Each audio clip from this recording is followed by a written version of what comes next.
Hello, my friends. How are you? My name is Natasha. I am the creator and the founder of the Glow Up Method, and I'm so very excited to be here with you today. So today was something like it was just started off as a really good day. Like I had this realization today was going to be my last class doing my favorite class as a 47-year-old. And so, it's not anything big, but I was like, yeah, we're going to go big or go home. And one of my girlfriends in there, one of my favorite people in that particular class, the only class we dance with every week, she's leaving out of town for 2 weeks to go to France and visit her daughter. So I really was like, okay, we need to really turn it up this particular class. And, I brought all my energy, I brought my smiles, everybody around me brought their energy and their smiles. And even though there were challenges and it was tough at times, we all got through it together. And I left the class with a super big smile. I rushed home to get all the things that I want to get done in today's day done. And, I get home and immediately I'm confronted with other people's messes. And so instinctually, my default hand, I start cleaning them. I'm frustrated. Like this burner was used and there's a plethora of disgust all over it. And so do I either A, just let it go, or B, react to it. And I worked really hard to clean the house the other day, and then to come in and see that is really disappointing. And it's just frustrating. And having this thing like Thursday happens to be, Chris and I had came up with this compromise, like we were going to, alternate days of cooking again, which again, I still feel really kind of overwhelmed by, because I realized there are 3 adult kids in this house, and so all the responsibilities should not just lie solely on Chris and I's shoulders. That they are not babies anymore. They can help and contribute. And so I struggle back and forth with this about being a good mom and helping to provide and support them, but on the same turn, like it's coming at a cost to me some days, it feels like. And so I struggled on the way home with do I cook and punish the ones that are actually helping do the dishes and helping to, prepare the food and things like that? Or do I just say, forget it, I'm going to be like everybody else in this household and live in a selfish lifestyle. I will just cook for myself. I will clean for myself and take care of me. But that just goes so against who I am as a person, right? Like if I've eaten and now there's a few things in the sink and the dishwasher's empty, I'll put them away.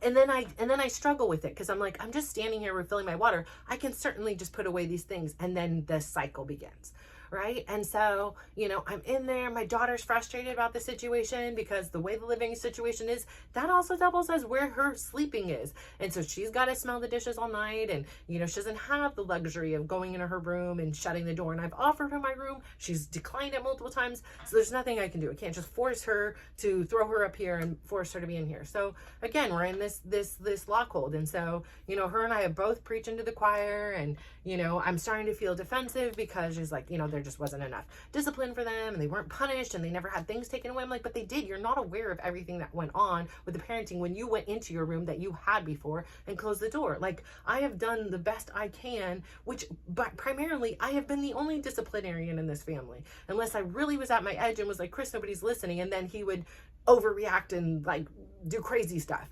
So again, it was like on my shoulders. And so I start feeling this frustration, right? Because it's like, it's acceptable for him and the others around here to do what they can when they want, leaving the rest on to me, even though I can't and I don't want to either. And so, it took me down this road where I really realized this has been a common theme in my life, right? Like my mom, she couldn't be a mom anymore, or didn't want to be a mom. It was more than she can do and more than she want to. I know that's not proper grammar. I know I don't talk like that, but I'm just saying in general. So she left. And when parenting became too much for my dad, that he was more than he can do and more than he wanted to, in order to survive, I needed to acquire these skills. And so it is just default. It is the gold standard. It is the norm. It is the expectation that when other people are at their limits, that that's okay, and Natasha will clean up the rest of the mess. Natasha will step up and do the rest, or they don't worry about it and it just miraculously gets done. I'm not sure, but I know that my role, and I know I'm feeling so frustrated on the inside, like here's this another situation. So I remind Chris last week. It was like suddenly, like Tyler was like, hey mom, I need to go to practice. And I'm like, hey Tyler, I'm leaving to my gym that I've been going to for over 2 years. It's been in the calendar for 2 years. The same days, they're not my choice, they're not my times, but these are the times in which I can go, and I have to go at these times. Otherwise I'm late, I don't get a warm up, or I don't get to go to the class at all. And Chris decides now, which great on him, to join a gym and to take care of himself. But now it's coming at the cost of me. His is a flexible thing. He does his own workout program. So there's no class or instructor that he needs to be dictated by the time of, like mine. And mine, it was a prearranged thing. Here are the days that I cannot help with Tyler. They put it in the calendar and he will do it. And now, because I am not his partner anymore, and he doesn't want to sacrifice his me time and his time to go to the gym, he says he cannot take Tyler unless maybe he gets the opportunity to, but it is not the assumption. So it makes the assumption to be on me. And I was like, this is cruel. You're going to take the gym away from me, or you're going to take take his practice away from him. And, for so many years, it's like, of course, now I'm going to sacrifice for Tyler. And there's no other options. There's no other kids that want to drive in this house, even though they're 24, 18, and 22. There are no other parents, because now the kids are driving themselves, and Tyler himself isn't wearing his contacts and doing the things he needs to do in order for him to be able to drive a vehicle. So again, because they don't want to, because they can't, they have all their excuses, it means Natasha has to sacrifice her gym time, her thing that literally brings me joy and makes me have the power to get through each and every day. And because he doesn't want to, and he doesn't think I'm a partner, and so he wants to punish me in sense, or prioritize himself, which is great. I appreciate that, but that's not fair. It shouldn't come at the cost of me for this prearranged agreement that's been here for 2 years simply because now you want to. And so then who's left else to sacrifice? It's either Tyler or I, because he doesn't want to sacrifice or make any changes. And it's just so infuriating. It's just so disappointing and hurtful. It's not like all of a sudden I'm like, well, Tyler can't go to school now on Fridays because, I have things to do and I'm going to take a class. No, that's the agreement. I take him on this day of school, you take him in. And so it's just so frustrating. And I know that ultimately it comes back on me, and then it's like this snowball. So it's just coming at me from every direction. I remind my other sons, I'm like, listen, you both have part-time jobs. I'm not asking for monetary contributions here. I'm asking for the dishes to be done every day, so that every day I don't have to look at them. I don't have to smell them. I don't have to remind you, just have it done.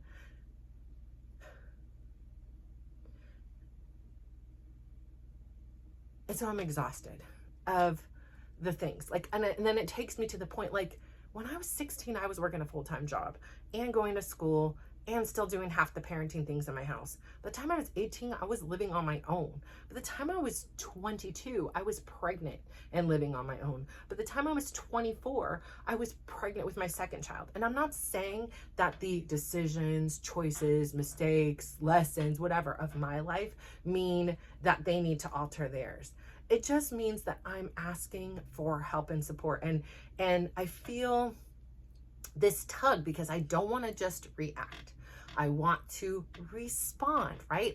This is the person I'm working really, really hard to be, because I don't like feeling all this trigger. I don't like this discomfort, this pain, right? But I know I have to sit through it and process it in order to have healthy communication going forward.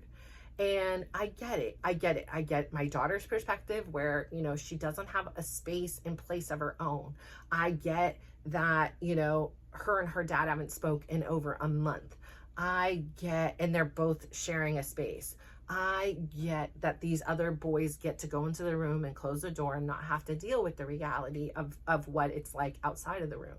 And, it's just really a tough time for me. It's tough because I need to make the decisions, because Chris is like, just let me know when you want me to move out. So I have to make the decision on when he moves. He's made it clear he does not want to contribute to any of the bills until after his stuff is paid, even for Tyler. And the other 3 kids are adults, so they're on their own, which again, defaults back to me again.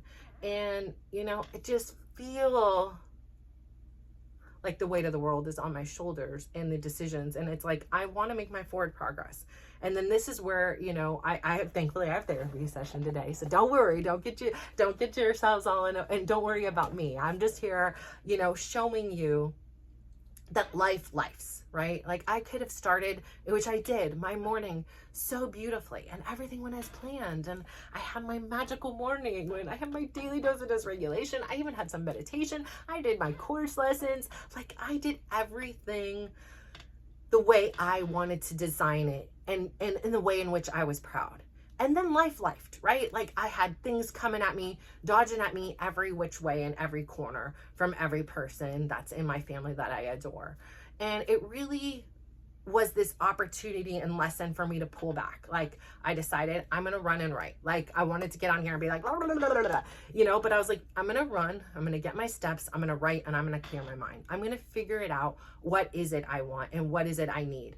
Yes, right now I'm continuing to be in limbo land with Chris, and it's a really complex thing, right? I have my son just started his junior year. Technically, there are 2 more years until he graduates because it just began from high school, which means we will be co-parenting, or should be co-parenting, you know, hopefully healthy for the next 2 years. After which time we can honestly part ways. I had this fantasy and this dream and this hope that we could be friends, and you know, it would be just so great. We can, you know, vacation together and we can holiday together, and you know, we could just kumbaya and together. And it has become clear to me, this is not his desires. This is my fantasy, my dream, something I would have loved for our kids. And I'm having to deal with the IRL, in real life reality, that is not a mutual decision.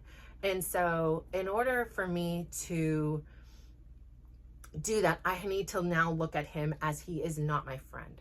I've been really treating him as if he was a friend and really sympathizing with his experience and thinking, what would it feel like if it was him? And I feel so bad. And the way he words it is like, when you want me out and you don't love me and all these things, as if these things are my fault, as if I am bad and if I'm wrong and I'm not his partner and all the things, and that he's never abused me and all these things.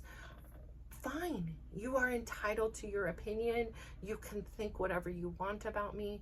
I need to release this. I need to just let him and stop trying to prove that I am not the bad guy here.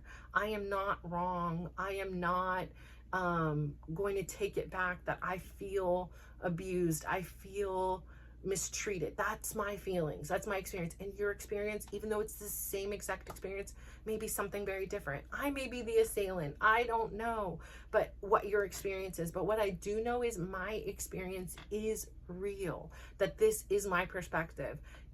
Your experience, your perspective is real too.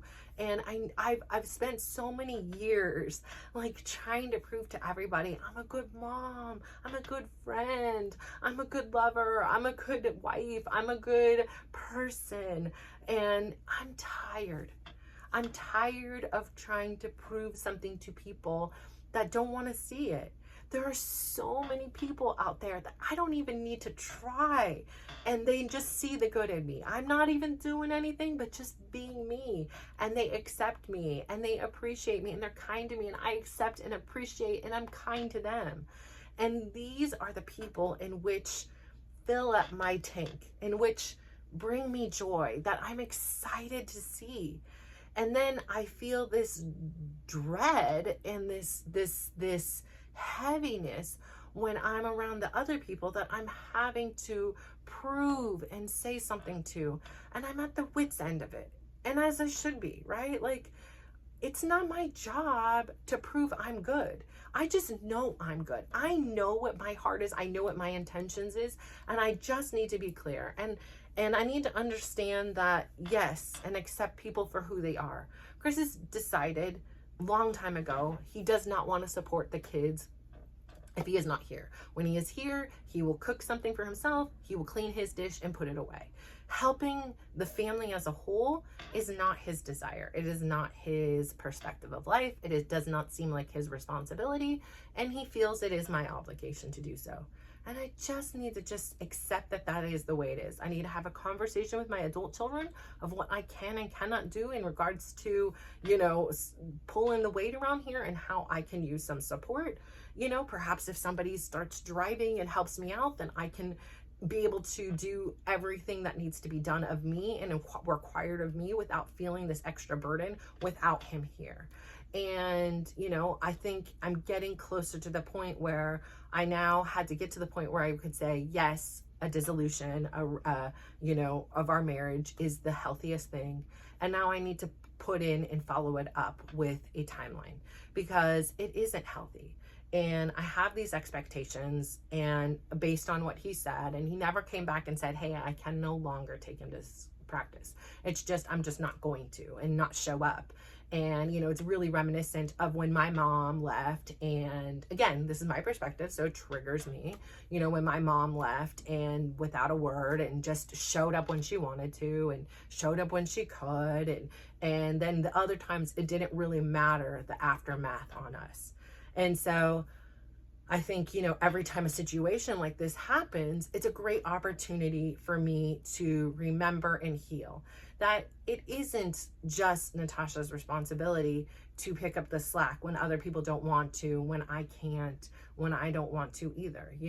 I really have to define and decide what things I can do and what things I can't, and communicate those to the others. And now maybe they will not like my decisions. Maybe they will not like me. Maybe they don't want me in their life in the future. I'm honestly okay with that. I just am tired of feeling like I'm pulling the wagon. I'm doing more work. I'm cleaning, cooking, shopping, worrying, parenting, disciplining people that are adults. Like, I get it when you were 4, 5, 10, 20, 13. I don't know about 20. Sorry, I'm just picking that random numbers now. But like, at what stage do they choose to stand on their own? What stage is it I am no longer helping, but I am enabling and reinforcing behavior that I don't accept in my own life? Like, I try to explain to my daughter, like, I'm really proud that your integrity, I know for you, it feels like you were punished more often, or, you had to pick up the slack when other people didn't. I get that, but I understand. And that these ones, can just go into the room and not care. Like, your integrity, like, is the scale. It is the thing. And so you are responsible and you are doing that, and it proves not proves that but it just validates that, like, you are true to who you are, and that sometimes means we have to do things. I don't know. I don't even know, honestly, to be fair. I just don't know. I don't know, because it's I get it both sides. Like, I just get it. And so you have to know, like, be proud. If you don't want to do it, don't do it. And so I think that that's like the realization, and where I'm sitting at right now is like, the default answer in my mind is either Chris takes Tyler to practice or I take him to practice. And there's no in between. But there is Tyler cannot go to practice, because why do I sacrifice so that Tyler does? Just because I'm a mom, that means I sacrifice? I don't think so anymore. Perhaps maybe I need to put Uber on his phone and he takes an Uber to practice. Perhaps he has to walk to a practice. Like, there are other ways beyond the default being, that means Natasha can't go to her classes. And I know that that's my default setting. That is my programming. And yes, I'm willing to sacrifice sometimes. I don't need to go to every single class, but there are certain non-negotiables. My Wednesday is a non-negotiable. It's been in there. And unless there's like a major thing, it's been communicated before, yes, I'm willing to sacrifice that. I'm willing to say, okay, he's got a job, he's got things like that. But when it's just he wants to go to the gym and there's no schedule, that just doesn't sit well with me. And so, again, I don't know what's going to happen. I know I do have therapy today, so I know that that's going to be super helpful to work through some of these things. But it's so worth sharing that something happens in your day-to-day life, right? Like, today's all little things, they happen, and they can trigger and bring up a lot of these unhealed emotions. And I never really had put the two to two together yet. It was like this mind blown moment, lesson that needed to be learned, even though it's really uncomfortable. I don't like the frustrated feeling. I am, have had moments where I have been flaming today, and I'm reclusing, right? Like, I am purposely not gonna go around anybody until I feel the electricity in my body kind of mellow out. I'm feeling stressed, I'm feeling on edge, and I'm feeling like I'm gonna blow.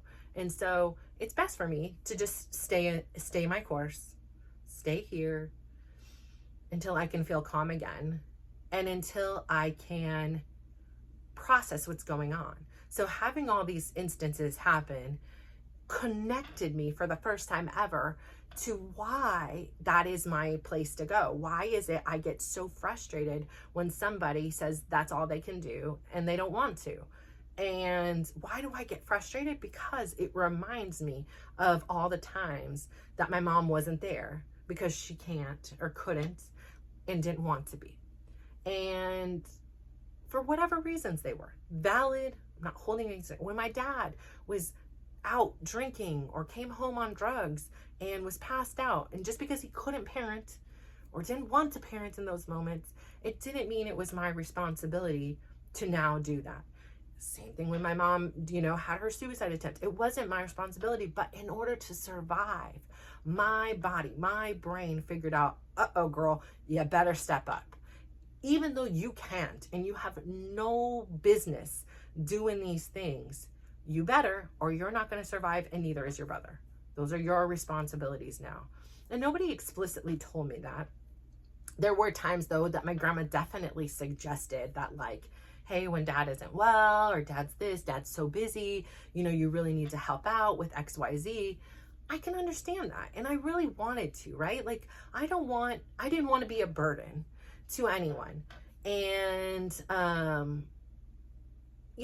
again, there were a lot of reminders throughout my childhood about alternative choices my dad could have made. And yeah, of course I felt a little bit like a burden. And so I wanted to ease that burden, because if I'm a burden, eventually you can leave, right? And really, like, as much parenting as I'm doing at 6, 7, 8 years old, I'm not out there working. And I had this worst case scenario in my mind because that movie Annie, was a thing that, like, my brother and I would end up in orphanages, and because the orphanage I saw, I don't think it was like mixed gender. I think it was just all girls and all boys. So, like, I thought, and even we would be split. So everything I knew and everyone I knew would be gone, and I would be living with Mrs. Hannigan, who would be, forcing me to scrub the ground like a hard knock life over here. And that was like a really serious worry. I mean, I would lay up at night and think about, like, what would happen if my dad died, and how do I provide, and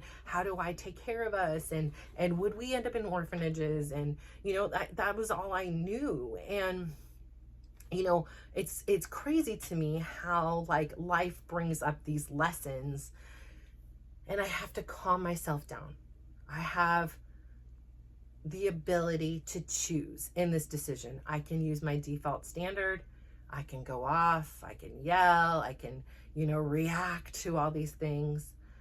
But I'm choosing to sit with it. I'm choosing to sit with the feelings and have curiosity and say, why? Why are the decisions and actions of others having this immense reaction within my body? And and then eventually I lead to, then I just want to flee. Like, I want to fight or flight, and I'm a fighter, but right now I'm like, I'm a flighter, because I'm like, listen, I'm going to take the money and run. I'm just going to go, and everybody else can understand what it was like to be me, and how great it was because I was in your life. Like, how much easier your life was because of the sacrifices I made in mine. And then perhaps, maybe someone will just do their damn dishes when they're in there, like, it's that simple in my brain. But I get they have a different perspective and they have a different life. And so I take a deep breath. I tell myself right here in this moment, like, I am in peace. right here in this moment, I am safe. I'm actually safe. I'm in peace. There's nobody, there's no war. There's nobody coming in and hurting me. And I'm loved.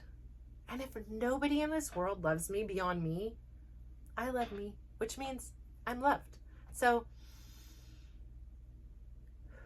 I'm okay. And I can choose to be okay. And I can choose to calm down.